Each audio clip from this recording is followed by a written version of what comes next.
Let's fill out the Arkansas Boat Bill of Sale together and do it in a way that holds up when it's time to register the boat and transfer the title. Start at the top with the date of sale, then the seller's details.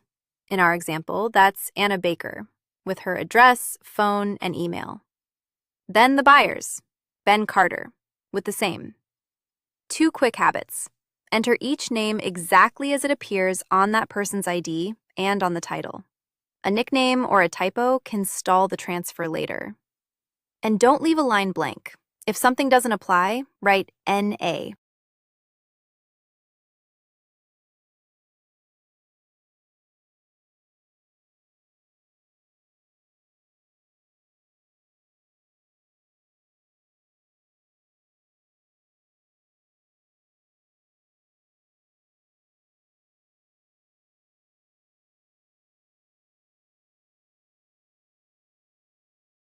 Next, describe the boat, the make, the year, and the color.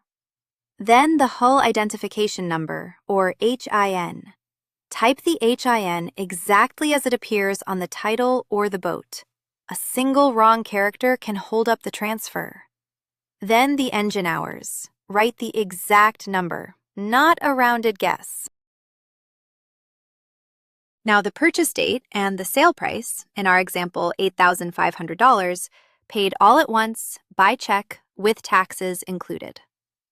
Write the real price. Lowballing it to shave the sales tax can come back as back taxes and penalties, and it leaves the buyer with weaker proof of what they actually paid.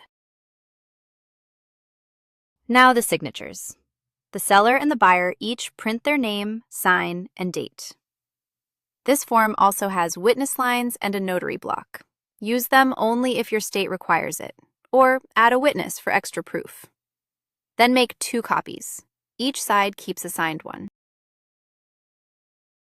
Great news if you're buying or selling a boat. This one is pretty straightforward. First, both the buyer and the seller need to sign the bill of sale. That's right, both parties.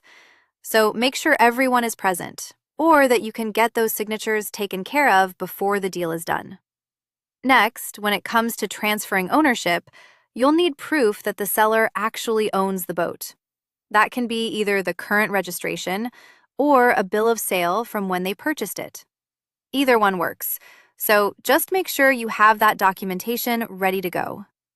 Now, for this particular state, the facts we have don't include any requirements for a notarization, an odometer disclosure, or a specific purchase price on the form.